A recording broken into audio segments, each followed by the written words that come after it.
Hi and welcome to the Global Gathering. I'm Nathan Jones and I'm one of the two ministers of Oasis Church Waterloo. Whether it's your first time watching us or if you've been with us every week since we began, thanks for joining us today. As we've done a couple of times before on these global gatherings, we're going to start with a moment of silence. Now, I appreciate that whether or not you're able to fully join in with this will depend quite a bit on your living situation. But if it is possible, let's take a moment to stop, to try and block out the distractions around us, to try and take a break from whatever's gone on over the last 7 days, and make a conscious decision for the next half an hour or so to focus ourselves on what's ahead.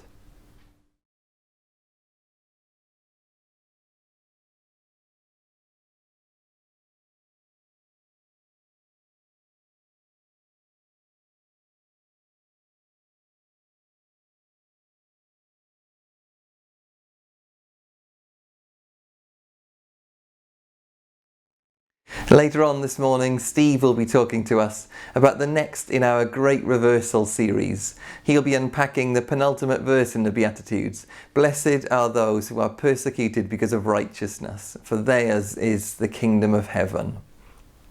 That's still to come later this morning, but one of the exciting pieces of news this week is that across Oasis we've started to reopen a few of our buildings. Our community shop in North Bristol, which sells pre-loved children's clothes and toys, that reopened a week or so ago, as did Hub Coffee House, our not-for-profit coffee shop in Waterloo. VJ Lonsdale is the new manager of Hub Coffee House. She was appointed just before the lockdown, so it's been a pretty strange time for her to start. We asked VJ to tell us a bit about the coffee shop and how it's gone so far.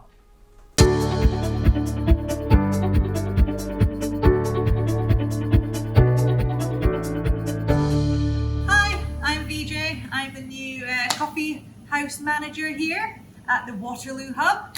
I started officially on the 1st of June, but the first couple of weeks we weren't really up and going, and on the 15th of June we finally opened the doors, which was very exciting. So it's been a really good first couple of weeks actually. I really enjoyed it. It's been good to get to know the regulars that are coming in. It's been really good to get some of the hot food going this week. We've noticed a big influx of customers this week in particular with the hot food. It's not as busy as it normally is, as you can imagine, or from my understanding of how it normally is, having not been here before lockdown. But even the street, I'm being told that the street's not as busy. I think it's quite an office-based area generally, so there's not a lot of that kind of footfall coming around at the moment. But we are looking forward to the gradual increase, especially from the 4th next week, which will be good as more and more places start to open up and people get more and more used to coming out. So I applied for this job in February, I believe it was, way back when, seems like a lifetime ago now. Came down for the interview all before lockdown. Everything was wonderful. Had a little, I sat in the window before my interview, had a little brunch. Very nice it was too. So I came down, got offered the job, was all set to move, had a deposit on a flat, and then Boris announced the do not go out to hospitality venues. And then I got the call the next day, literally an hour after I put the deposit on the flat, from Nathan to say, we have a problem. So the job was postponed. Well, at the time we didn't know if it was cancelled or postponed because everything was so incredibly up in the air. No one had a clue what was going on. So that was a bit of a worrying couple of weeks really. But we managed to work out a plan of just postponing it for a couple of months, and then things did gradually start to look a little bit better, and we kind of had a rough time scale. So I moved down here the 28th of May, started the 1st of June, and officially have now been a Londoner for just over a month. So I decided to apply for this job. I saw it actually advertised on Jill Rowe's Facebook page is how I saw it, because I've been down, I don't know Jill at all. I've met her once since starting here, so this is a slightly awkward, slight embarrassing stalkerish kind of tale, but one with a happy ending. I was down at the Open Church seminars that you guys did a few years ago, and Jill was talking and I thought she was really good. And decided to follow her on Facebook, and then saw that she shared this. And then the really weird thing was I applied for the job. I then got the job and thought, it's going to be really weird if I'm friends with this person and I've never met her. So I've since stop following her on Facebook. But now it's even more awkward because it's like, oh, I now deleted you, so sorry, Jill. But also, thank you very much, because this is how I got the job. I've heard of Oasis for years. Back in the 90s, spring harvest kind of time is when I probably first heard of Oasis, and gradually, kind of followed a little bit about what you guys were doing. Always knew that you were quite high on the sort of the social side, social community side of things, and thought that was really great.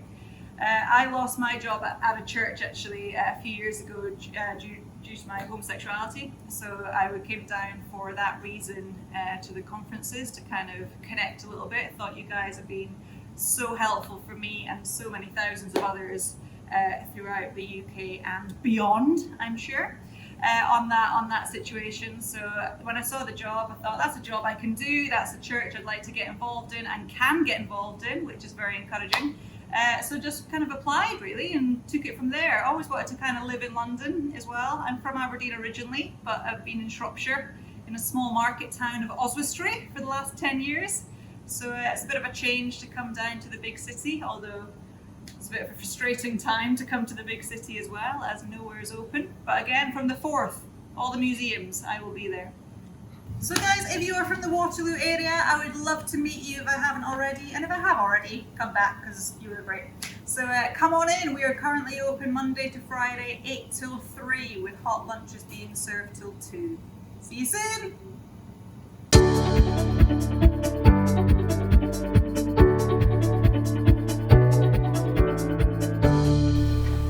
As VJ mentioned, as London started to shut down in March, we had to make the really difficult decision to close the coffee shop.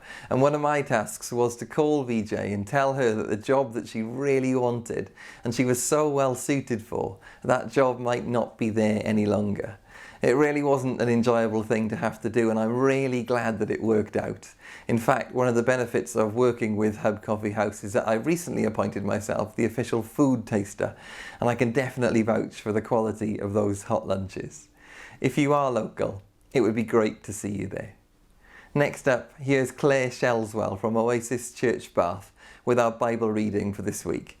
Claire's reading from the book of Isaiah in the Old Testament. It's chapter 53. Verses 1 to 3, and then verses 8 and 9. And after that, it's Steve.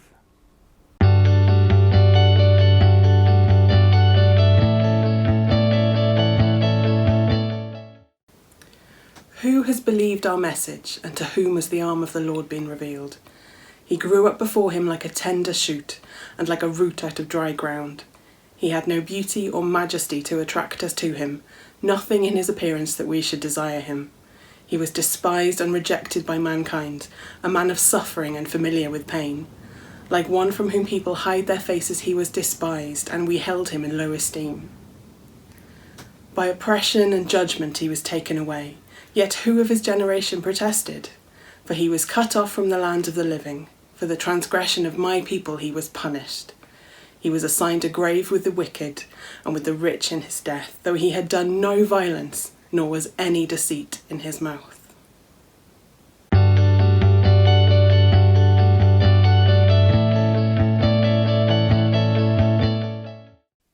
Blessed are those who are persecuted because of righteousness, for theirs is the kingdom of heaven. When I was at secondary school, I remember various members of our rather infamous Christian Union complaining to me that they were constantly persecuted because of their faith and witness. I saw things a little differently. As far as I was concerned, they were persecuted because they deserved it. More self-righteous than righteous, more judgmental than gentle. Half of me wanted to persecute them myself, and I was a member. Puritanism was once defined as the haunting fear that someone, somewhere, may be happy. I think it was probably also our Christian Union's motto. As Jesus' now famous words, "Blessed are those who are persecuted because of righteousness, for theirs is the kingdom of heaven," left his lips, I find it hard not to believe that they were fashioned against the backdrop of the pathway he himself had chosen for his own life and the battles that he faced personally. Just weeks before delivering his Sermon on the Mount, he'd spent those long 40 days and 40 nights out in the Judean desert as he wrestled with his own demons. "If you're the Son of God, tell those stones to become bread," he heard an inner voice say. "Put yourself first for once, you deserve it. If you're the Son of God, throw yourself off the highest turret of the Jerusalem temple. Do something spectacular, demonstrate your power. That will show people who you really are. Look at all the splendor of the kingdoms of the world. All this can be yours. Just bow down and worship me. Worship wealth, worship celebrity. Make the right choice. The pathway you're contemplating will cost you everything. Instead, choose stuff. You can have it all." Perhaps Jesus had even first formed and rehearsed the truth that he now delivered to those who'd followed him up the hillside as he faced his own temptations and answered his own questions under the scorching sun of the desert. "I choose service, not selfishness, whatever the cost. Blessed," he said, "are those who are persecuted because of righteousness, because theirs is the kingdom of heaven." Doing right doesn't always get you rewarded. It costs, sometimes dearly. Speaking up doesn't necessarily make you popular. It can hurt a lot. It can lose you friends and influence. It can leave you feeling as though you have nothing left. As Jesus grew in his understanding of his mission, as he sat in that barren desert in solitude week after week, rather than choosing to rush away, to run away in order to avoid its lessons, I'm sure that he would have contemplated more than once the words of that old-time prophet Isaiah, words read to us just a few minutes ago.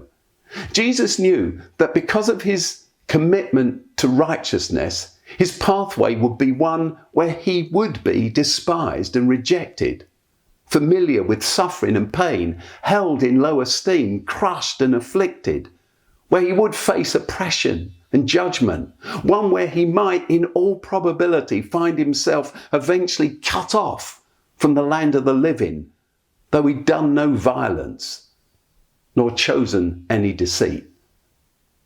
But perhaps that's also why he chose to shape the second clause of this beatitude in the way he did.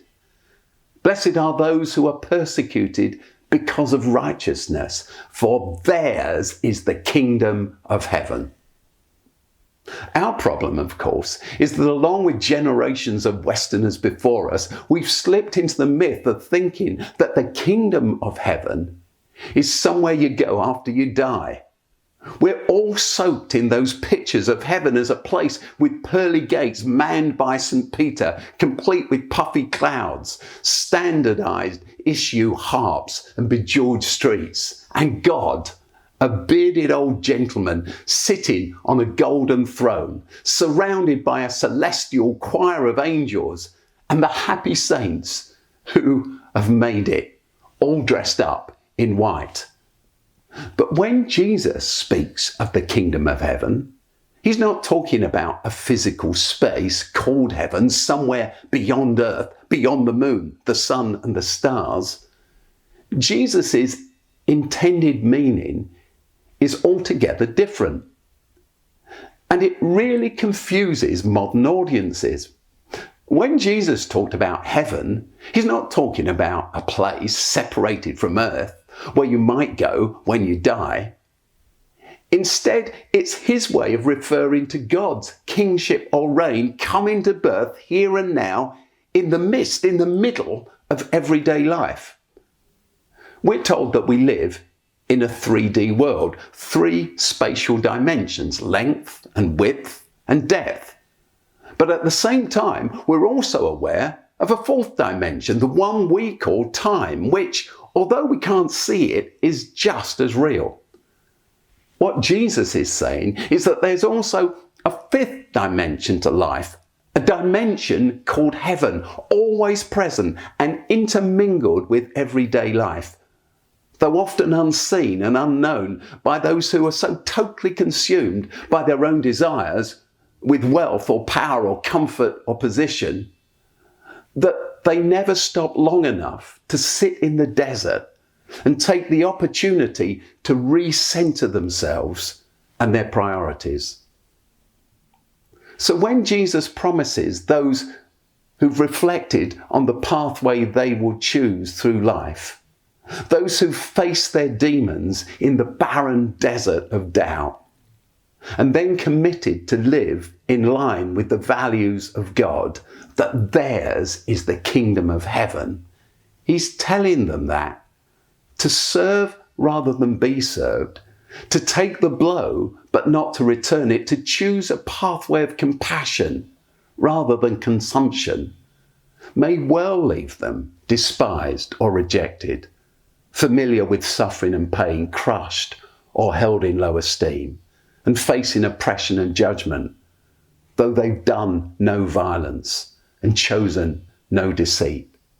But for those who stop long enough to give attention to God's dimension in the busyness of life, theirs, even through struggle, opposition and persecution, is a peace and a reality worth more than anything else the world has got to offer.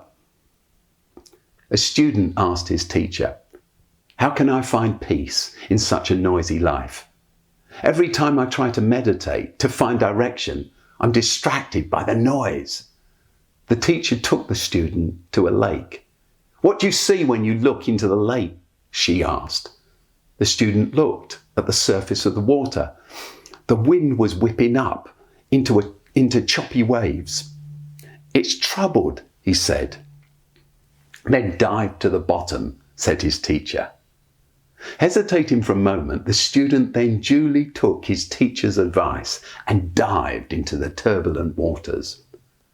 After a time, he resurfaced. His teacher asked him again, "What do you see when you look at the lake?" "It's deep and still," he replied. "So then, you must learn from the lake," the teacher said.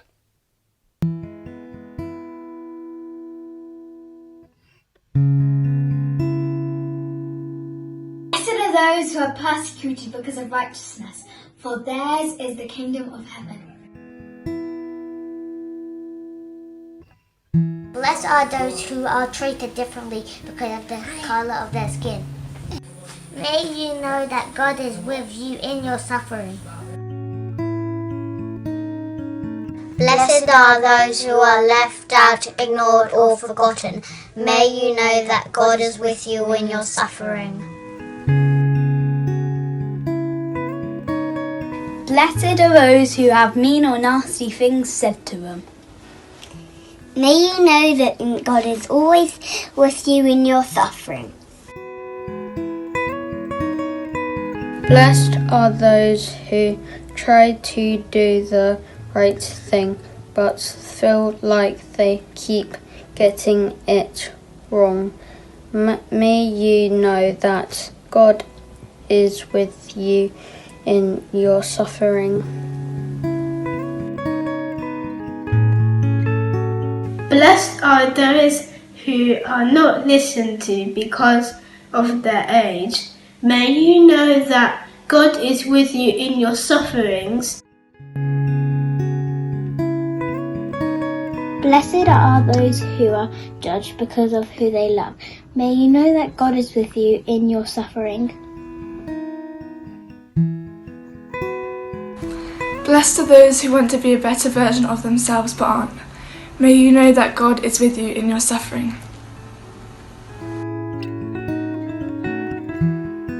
Blessed are those who are treated differently because of their sexuality.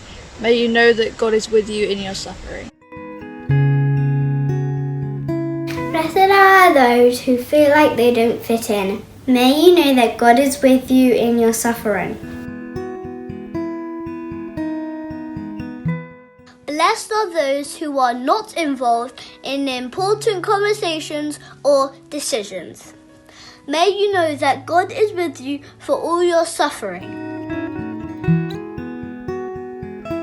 Blessed are those who are trying to do good, but who feel that they are getting nowhere. May you know that God is with you in your suffering. Blessed are those who feel that they are on the outside looking in. May you know that God is with you in your suffering. Blessed are those who are misunderstood. May you know that God is with you in your suffering. Thanks, Steve, and especially thanks to our kids and young people. Christ is with us in our suffering, Steve said. The Bible doesn't say that we won't suffer. I think that even if we only thought about the last few months, a lot of us would be able to agree that that's true. But the Bible says that Christ is with us in our suffering. When we feel persecuted, when we suffer, God is there alongside us. But there's also a responsibility on us. If we are living like followers of Christ, that means that we are also called to be with people in their suffering, to get alongside those who need us, to offer support, to listen, to just sit with people. This week, why don't we make a conscious effort to spend time with those who we know who are struggling? Write a list of people to check in with. Send them a text. Pick up the phone. Send them a card. Christ is with us in our suffering. Let's also be with those who need us. As we end this week, there is one more piece of good news, which is that from Sunday the 19th of July, we'll be opening up Oasis Church Waterloo at 11 a.m. on Sunday mornings as we start the long journey back to regular services. Many of you will know that during the week, the auditorium where we hold our Sunday morning services is used by Oasis Academy South Bank, the secondary school that we run. And their school term ends on Friday the 17th of July. And it's much easier for everyone if we allow the school to finish their term as safely and securely as possible. And then we'll start up again the first Sunday after that. We'll be strictly limited to 30 people and we'll only be allowing access to those who have signed up in advance. In the next day or two, we'll be sending out an email to those who are on our mailing list with details of how you can get your name on that list. If you're not able to get to Waterloo, don't worry, that won't impact the global gathering. We'll be carrying on with this as usual, 11 a.m, Facebook Live every Sunday. And Oasis Church Bath will continue to meet online together every Sunday night on Zoom, along with their monthly online morning service and joining in the global gathering every week. So that's nearly it for this week. We're going to end with a song called No Outsiders, and the chorus of this song says, "There are no outsiders to your love. We are all welcome. There's grace enough." Whether you feel like you've been persecuted or if you sometimes feel that you're not good enough, this song talks about the constant truth that there is no one, absolutely no one, who is outside of God's love. There is grace enough. There is love enough for you. May you live for the rest of this week in the knowledge that you are loved. God bless you.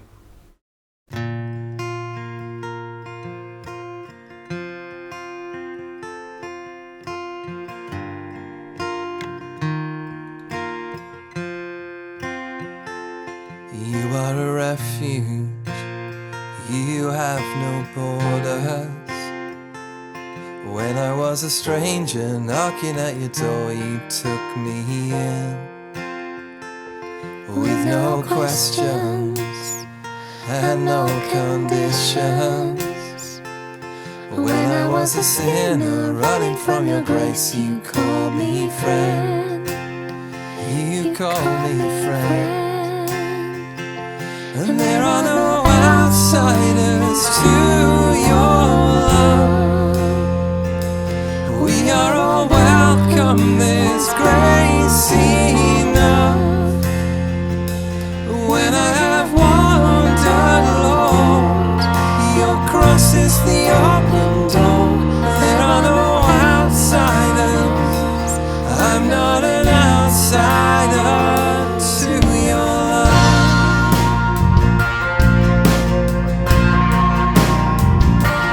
You are the harbor.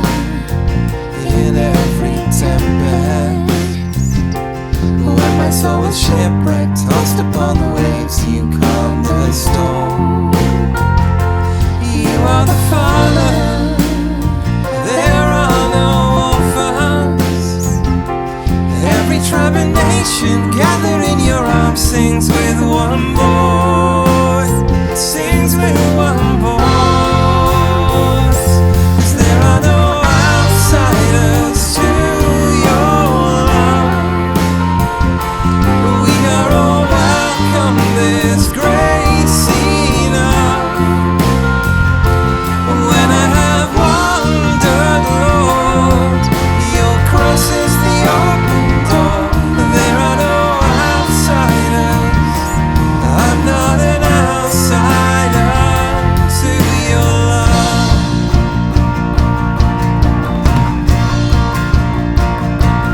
I was tired, I was poor, I was thrown upon your shores. I was homeless and afraid, till I heard you call my name. And now I'm ransomed, I'm restored.